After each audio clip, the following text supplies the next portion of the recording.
If you trouble a hornet's nest, you must be ready for the sting.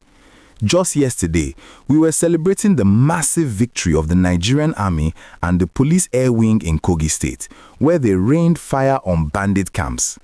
But today, we are seeing the ugly side of war, the retaliation. You saw the headline, and it is a heavy morning for the security community in Kogi. We are receiving confirmed and breaking reports that in a desperate, violent anger, the surviving bandits have launched a reprisal attack on a critical police position at the Dangote cement factory in Obajana. They didn't come to kidnap, they came to kill. They came to avenge their fallen comrades. We are going to take you straight to the gates of the Dangote cement factory to explain exactly what happened late last night.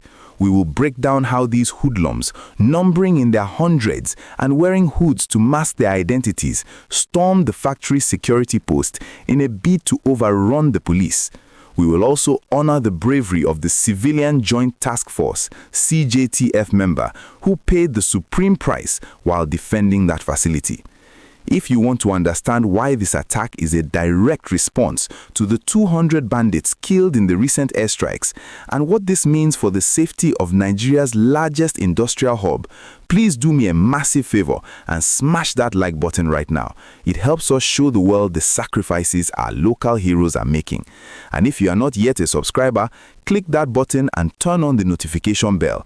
You need to be here as we track this escalating battle for the soul of Kogi State.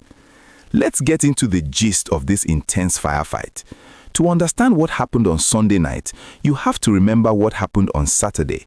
We told you about the massive joint operation where the police helicopters and the army neutralized scores of bandits in the forest. Security sources are now putting that figure at over 200 terrorists killed. That is a massive blow. The bandits were bleeding, they were scattered, and they were angry. So, late on Sunday night, January 11, 2026, they decided to strike back. They chose a target that would make a loud statement, the police position at the Dangote cement factory in Obajana. This is not just any police station. This is the security post protecting one of the most important economic assets in Nigeria. According to exclusive security sources speaking to reporters this morning, the terrorists arrived in large numbers. They were well armed and they were desperate. They launched a furious assault on the security operative station there. Their goal was clear: overrun the station, kill the officers, and steal weapons to replace what they lost in the airstrikes. But they met a brick wall. The police officers and the troops stationed at the factory did not run. They held their ground.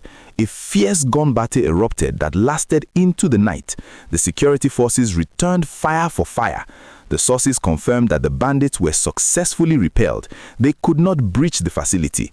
In fact, reports say the bandits suffered another heavy blow during this attack and were forced to retreat, dragging their dead and wounded colleagues into the bush. However, victory often comes with a painful price. In the heat of the battle, we lost a hero, a member of the Civilian Joint Task Force, CJTF. These are the local brave men who volunteer to support the police with their knowledge of the terrain, was hit and killed. He died defending the factory and the community. We haven't been given his name yet, but we owe him a debt of gratitude. He stood side by side with the police against terrorists who were armed to the teeth. One security source put it this way: they came in their numbers, all hooded, to avenge the heavy blow they suffered, where over 200 of them were killed. They were successfully repelled and still suffered heavy blow even as they evacuated their corpses. It is important to note that apart from the fallen CJTF member, there were no police casualties and no arms were lost. This is significant. Usually, when bandits attack a station, their primary aim is to steal AK-47s. The fact that they left empty-handed and with more dead bodies shows that the security around Obajana is tight and alert. This attack confirms that the bandits are currently operating in survival mode. When a criminal group launches a reprisal like this, it's often a sign of desperation. They are trying to prove to their sponsors and to the public that they are not finished. But attacking a fortified location like Dangote Cement was a tactical mistake on their part. I want to pause here and ask you, the viewer, a very strategic question. The civilian Joint Task Force members are often at the front lines with very little equipment compared to the police or army. Do you think the government should officially arm them better and pay them a standard salary considering they are dying to protect us? Or is it too dangerous to give high-grade weapons to civilians? Drop your honest thoughts in the comments below. I really want to hear your perspective on these unsung heroes. The Kogi State Police Command has not yet issued an official statement on this specific attack as of this morning, but the timeline fits perfectly with the warning issued by the police PRO, SP William Aya, yesterday. Remember, he warned hospitals to look out for people with bullet wounds? Well, after this failed attack at Obajana, there will be even more bandits running around with fresh injuries. Residents of Obajana and travelers on that axis are currently in a state of high anxiety. The Obajana-Kaba Road is a major lifeline connecting the north and the southwest. If the bandits are bold enough to attack the factory, it means the surrounding bushes are still dangerous. As we watch this situation unfold, let us remember that the battle in Kogi has shifted.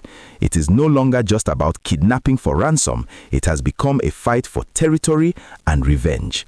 The security forces have drawn blood and the bandits are biting back. But as long as our troops remain